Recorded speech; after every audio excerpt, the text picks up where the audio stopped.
I invite anyone who would like to.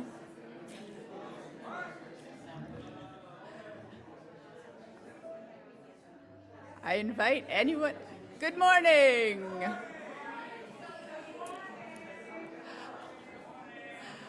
I invite anyone who would like to join in the music making. There's no musical experience required. There are no wrong notes possible. There are 2 xylophones in the front and 1 in the back, and anyone who would like to can come take a turn and add to the music in the room.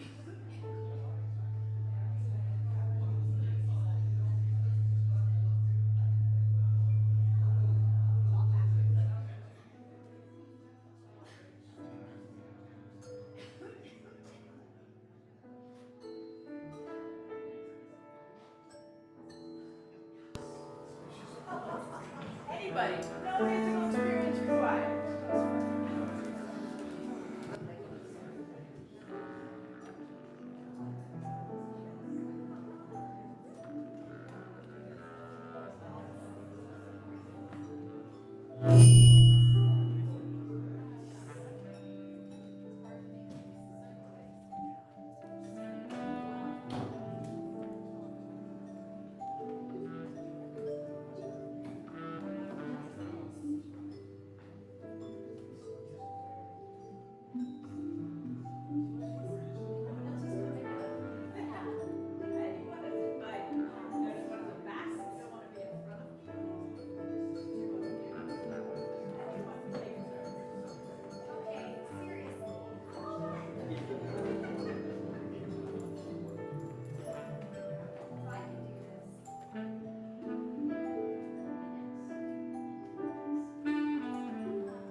And I invite the rest of us to take 3 deep breaths as the music comes to an end.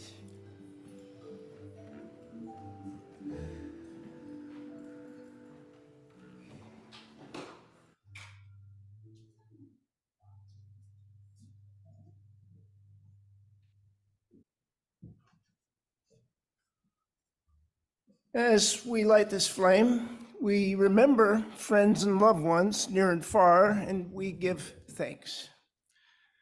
As the fire burns brightly, we open our minds and hearts to new ways of being, and we feel alive. As the room glows with warmth and kindness, we extend our circle ever wider to welcome those who want to come in, and we know love.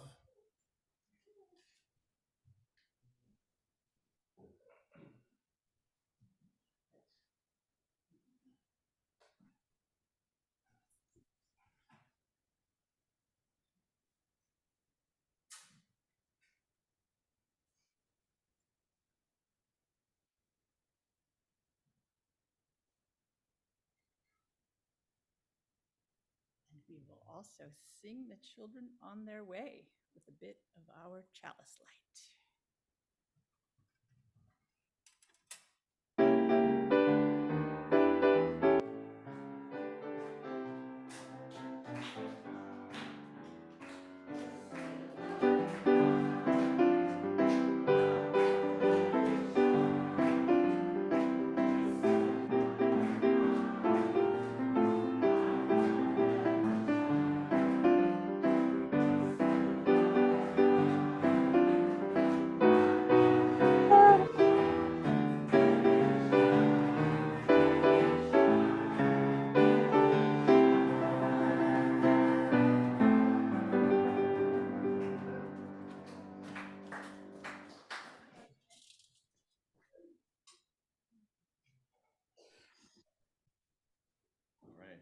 Okay. Good morning. I'm Randy McCain, and I am serving as your worship associate this morning, along with my wife, Lindsay Dunkel. Won't you please take a moment to turn off your cell phones so we can all enjoy this hour lifting up some of our highest ideals. So this morning, we are contemplating radical welcome, making a space for those not yet here and opening up to the unnerving and delicious possibility of the change that inevitably accompanies truly radical welcome. As we begin, we place this basket of black oak acorns on our altar, an acknowledgement of the indigenous people of this area, the Nisenan, who never ceded, never yielded their land. So welcome, one and all, in the room and on Zoom. It is so good to be together.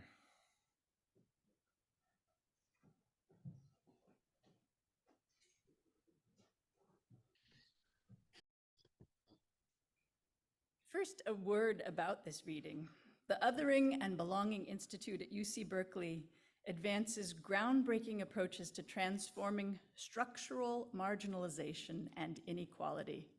They are scholars, organizers, communicators, researchers, artists, and policymakers committed to building a world where all people belong.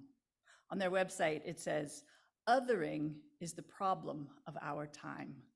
Belonging is the solution." So this is by Ashley Gallegos and Cecily Suraski. Universal belonging does not mean everyone is or must be the same. We each have different histories, communities, needs, and ways of showing up in the world. Research shows that diversity leads to greater problem solving and creativity. We are better when we are diverse.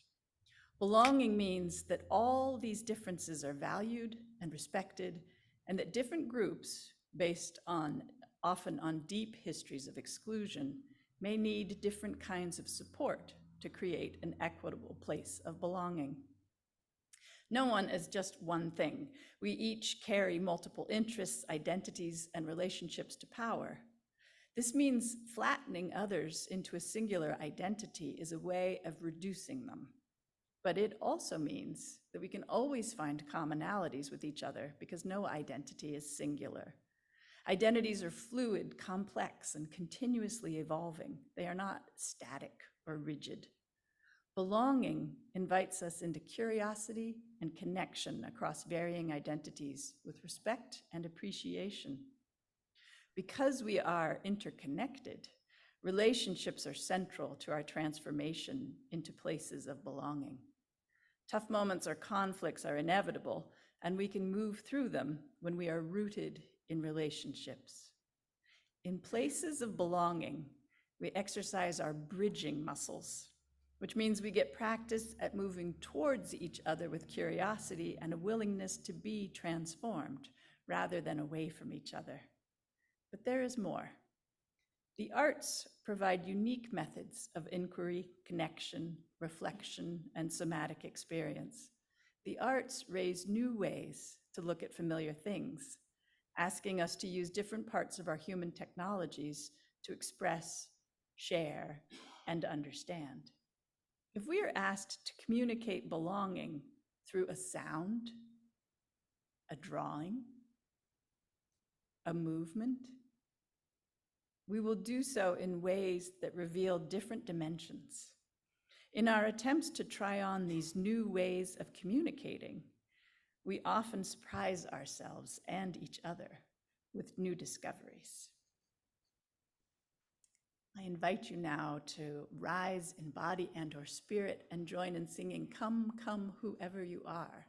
We will sing it twice through together, and then we will sing it as a two-part round.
This reading comes from H.P. Rivers. They are a queer, neurodivergent, pagan UU religious educator, a graduate of Starr King School for the Ministry, and author of Something Resembling God, a book of poetry about the many wild and wonderful ways we relate to the divine.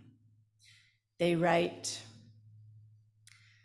I open my Facebook feed and find another tragedy, another beloved in pain, another hug so desperately needed that I cannot give or receive.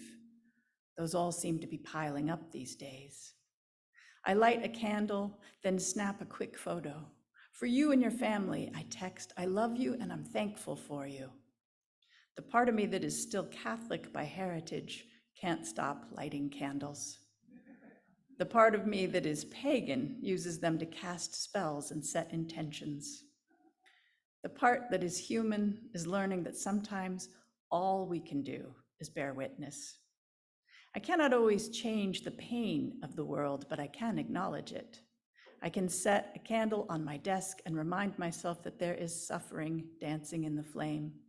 I can send a photo to a friend, to the group chat, to the mother of the child in the hospital to say, I cannot lessen your pain, but I can sit with you, even from a distance. The heat of it fills my chest with a love that is too big to be only mine, profound enough to be godly. The precariousness of it, contained now in a jar or chalice, but capable of escaping to cause destruction at any time, reminds me that tomorrow it could be someone I love lighting a candle for me. Sometimes there is no reprieve from the pain of this world. Sometimes it is too big and too obvious to ignore. My grandfather did not take me to the church to change the world. He took me to the church to light a candle. At 6 years old, all toothless grins and sidewalk chalk, he brushed my forehead with holy water and told me about the little rows of prayers side by side, whispering to each other and to God. At 17, he sent me to the Vatican and said, light a candle for the family. I light candles for my family, the family that knows no form, no patriarchy, no mothers or fathers or leaders or sheep, my family of spirit, my family of love, my family of tears and sweat and healing and grace, dancing together in the flame towards a brighter tomorrow.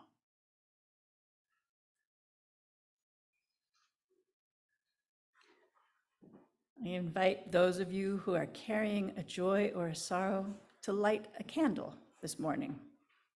Those on Zoom, if you wish, you may type into the chat a joy or a sorrow, a care or a concern that you carry in your heart this morning.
H.P. Rivers finishes, God, embrace this family of carbon and stardust, dancing and praying our way through the universe, witnessing one another, and with every holy sunrise, committing to loving one another through the pain.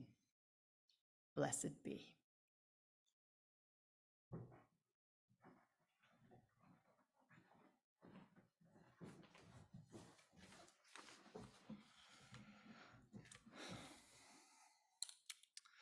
Well, it's a real treat to get to make music with you all today.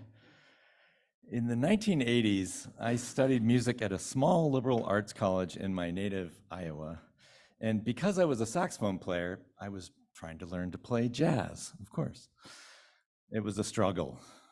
Before I ventured to improvise on a tune, I felt I had to know all the chord changes, the melodies, even the lyrics of these standards, most of them based on tunes like I Got Rhythm, songs that were popular long before I was even born. I felt unqualified to add my own ideas until I knew the original songs inside and out. I mean, who was I? Who was I to think I could do this?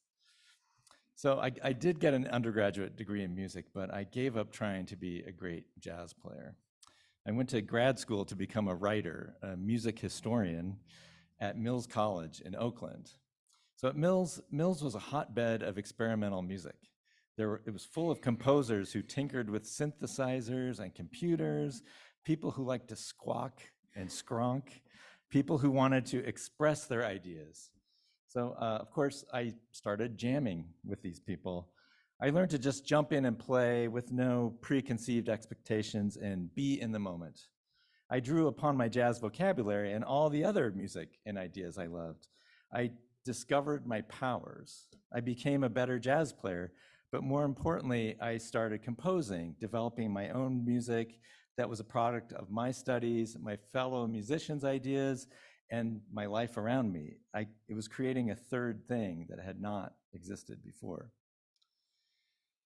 In his 1987 essay, Not Knowing, the writer Donald Barthelme talks about the mysterious process of creating art and the crucial act of welcoming the unknown.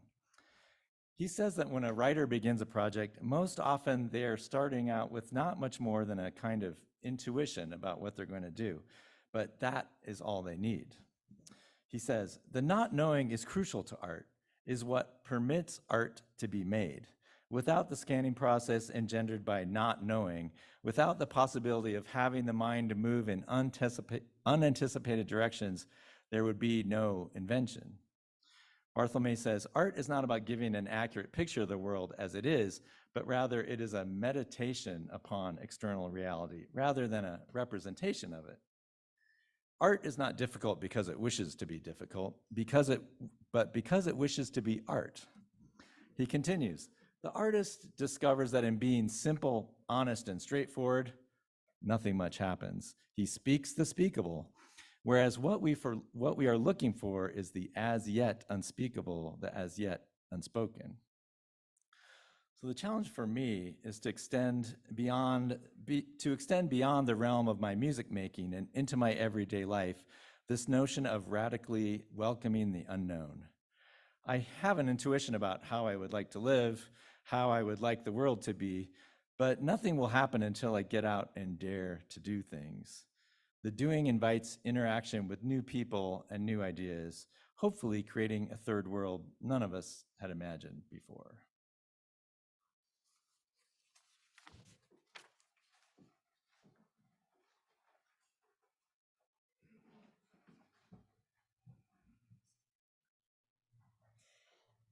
So during the sound check this morning, we laughed about mutual transformation being presented by a married couple. We've been working on this for 30 years. Sometimes a visual experience can really stick with us in a way and has a way of galvanizing a new concept. So I invite you to think about how, when we are able to be radically welcoming, both parties are transformed. As you watch this little bit of science, which involves, for the curious out there, cabbage water, which is acting as an indicator, vinegar, which is an acid, baking soda, and dish soap, which are bases of two different intensities, for lack of a better word. Someone will correct me at coffee hour. Let's see what happens.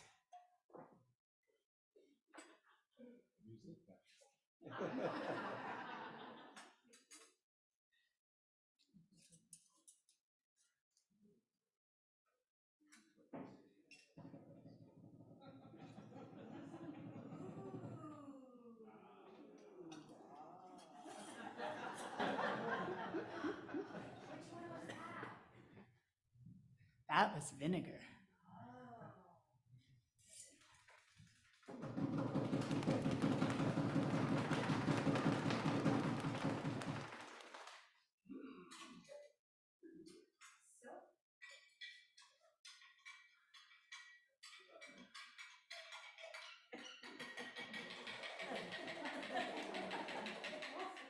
Oh, look, it transformed.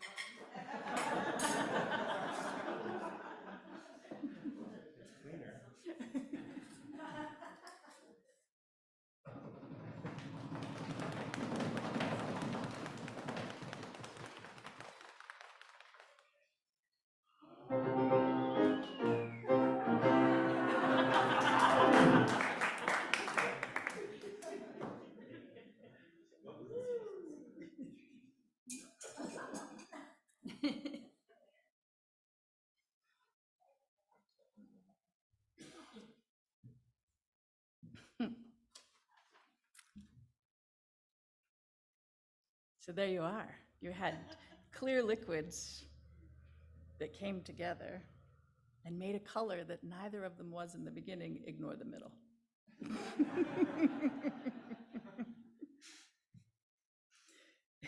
That is radical welcome. They both transformed by being together. All right. The following story was adapted by our own Keith Johnson from the book Mistakes and Miracles, Congregations on the Road to Multiculturalism. So a little plug here, Keith is going to be leading a series of discussions about the book beginning next Sunday. And copies of the book are available for purchase from the office. It's an in-depth exploration of several UU congregations and their paths thus far toward radically welcoming, fully embracing people in their surrounding communities of marginalized identities. So this is part of the story of the UU Church in Tulsa, Oklahoma. All Souls Unitarian Church was founded more than 100 years ago. An original founder was Richard, the son of a prominent Unitarian minister. Richard was the owner and editor of the local newspaper. The charter for All Souls was signed in March 1921. 2 months later, it was reported in Richard's newspaper that a young Black man had assaulted a 17-year-old white woman in a downtown office building. Richard's newspaper ran the story with the headline, "Nab Negro for Attacking Girl in Elevator." The article was called "The Story That Set Tulsa Ablaze." The charges, it's important to note, were later proved to be false. The reaction to the false charges was tragic.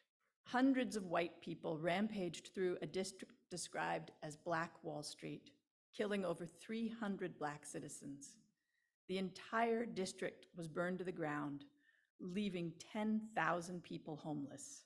It was the worst race riot in the history of the United States. The story of the riot afterwards was rarely told, never taught, and almost never publicly acknowledged. Only recently have people begun to talk about.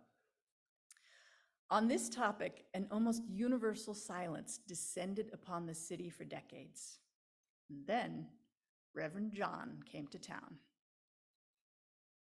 Reverend John arrived at All Souls Church as a senior minister in 1960. He heard about the taboo against talking about the 1921 riot. He laughed and said, "Don't tell a Unitarian minister what you can't talk about." Reverend John reached out to the survivors of the riot and preached about their trauma. He also built relationships with local clergy, both Black and white. During his 35-year tenure at All Souls, the multicultural, multiracial relationships that were built mark a turning point in the history of the church. In time, All Souls became the largest UU church in the world, but there was work to do. Only a few African Americans attended services. When John asked a Black colleague why this was so, the colleague replied, "John, this church is white on the outside and white on the inside." Things would change dramatically in the coming years. Reverend John retired as senior minister in 1995. At the same time, on the other side of town, Bishop Carlton was the acclaimed minister of the High Dimensions Evangelistic Center, a megachurch with 6,000 members.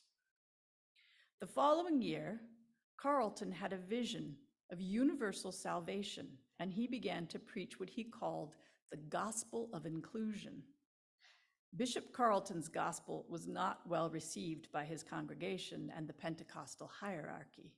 A group of Pentecostal bishops declared him a heretic, and he lost nearly all of his congregants as well as the church building.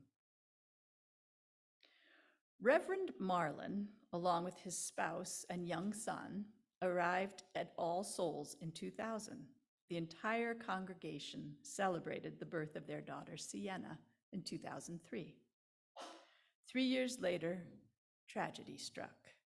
Sienna died suddenly from an undetected virus. All Souls, as well as the entire city, was devastated.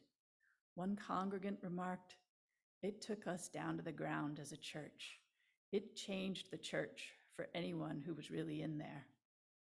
Another member stated, "We're all in this together, this fierce conversation with life.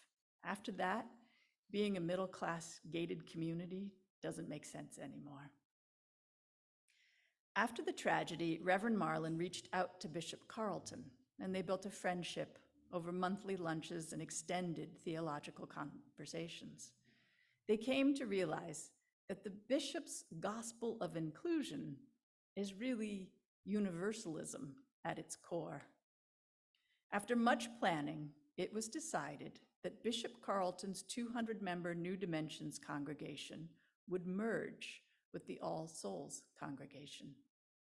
The merger was unprecedented and controversial from the start. It's one thing if you just put your dollars in or you do the justice outreach thing, one Black congregant explained. It's another when those community members bring their suitcase and they put their clothes in your drawer and they're not leaving. Indeed, there was discomfort on both sides. Some longtime All Souls members, most of them white, withdrew their memberships. Some former New Dimensions members also left. Worship services at All Souls were radically altered to accommodate the new realities. 3 separate services were offered each Sunday. The traditional service mirrored the worship format most familiar to UUs and our Protestant ancestors. The point service, also known as the Humanist Hour, offered a variety of speakers, poets, and professors sharing commentary relevant to life in the here and now. No hymns, no prayers, no up and down stuff, as one participant described. And the contemporary service, the New Dimensions Chorale, at the contemporary service, the New Dimensions Chorale, almost all Black, provided much of the music. The All Souls website states that the service has electric instruments and is electrifying. It draws primarily from the Christian tradition and includes praise as well as popular music. This multicultural approach to worship did not satisfy everyone. Some longtime members asked Reverend Marlin, "Are we done yet? Can we have our church back?" The congregation's response to dissension was to develop an overarching vision. All Souls in 2010 named their goal to be a congregation bursting with people from a diversity of theologies, philosophies, cultures, and classes. All members were asked to sign the vision statement. Despite progress, discomfort at All Souls remained. A focal point of discomfort was music. The New Dimensions Chorale was asked to sing at a music conference hosted by All Souls. After the concert, there were reports that some white members of the congregation put their fingers in their ears when the chorale was singing. A Black member of the chorale wrote a formal letter in protest. Again, All Souls was forced to confront challenges encountered on the road to multiculturalism. With the assistance of an outside consultant, white members came to see how their actions could be interpreted as racist. Black members learned that physical issues like hearing loss can impact the older congregants' capacity to enjoy loud music. All Souls took a new step toward multiculturalism in 2017. The congregation voted to launch a capital campaign to build a new church building. The new campus will be downtown, just a few blocks from where the 1921 race riot occurred. True to its history, All Souls hopes to use its new location to foster community among still divided neighborhoods and help repair the damage that was done so many years ago. Damage done in part by one of its own founders. In a sense, All Souls has come full circle. Not the end, but the work never ends. As offered by all the stories in Mistakes and Miracles, we get a chance to see the messiness, the imperfection, the wading in despite the difficulty, the work of becoming radically welcoming, being willing to not just invite everyone in, but to welcome their whole selves with the offer, bring your whole self, your voice, your culture, your ideas, and with the corollary, we are ready and willing to enter a truly mutual relationship to change and be changed by you. We will go beyond asking you to simply adapt to the way things have always been done here. We know that in diversity, we will find richness. Diversity leads to greater problem solving and creativity.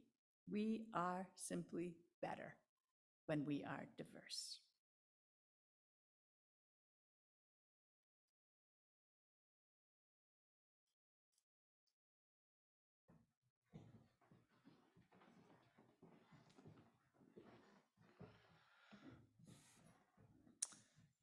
Each Sunday, we get an opportunity to practice generosity, to give to support the vision of true community, to spread the opportunity for belonging, to amplify the good work that happens here at UUCM. And each month, our justice team selects a local nonprofit to receive 25% of our offerings as our Share the Plate partner. This month's partner is Sierra Streams Institute, a watershed monitoring, research, and restoration group in our local foothills for the past 28 years. So for those in the room, if you want 100% of your gift to go to Sierra Streams, please place it in the white envelopes in the basket and see the slides for ways to give by text, PayPal, or UUCM's website, or by mail.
Thank you for these gifts.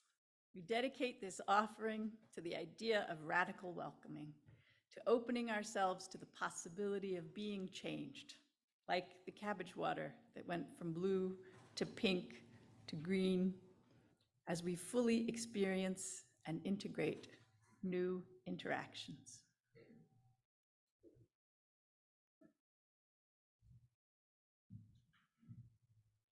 Thank you to all that goes on to create a service like this. Thanks to Randy for being my partner in so many ways. Thanks to Katz for reading, for Keith Johnson for writing out that wonderful description about All Souls. Thank you, Toby, for your music, and Randy also for your music. To Paul and Cypress back there, making it all happen online. To Eileen, our stalwart chat host, to Shanti Emerson for our setting this morning, and to Katz, Jean, and Corey for greeting, and to Michael Bankston and all those of us with last names A through M for refreshments, and to Linda Siska and Cheryl Spalding, who are with our young people upstairs. This afternoon, right after the service, there's an artist reception for Renee Weilman in the room, in the library, right behind the sanctuary there. Please join us. And UUCM is putting together a contingent for the Yuba River cleanup next Saturday, 9 to 12. And Mistakes and Miracles book study begins next Sunday, and you can get in touch with justice@uugrassvalley.org if you're interested in joining that. You can learn about our Sunday services, upcoming events, and so much more on our website at uugrassvalley.org. And now, if you will rise in body and or spirit and join in singing hymn number 1020, Wo-yo-ya.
As we close this sacred time together, let us remember that in places of belonging, we exercise our bridging muscles, which means we get practice at moving towards each other with curiosity and a willingness to be transformed, rather than away from each other.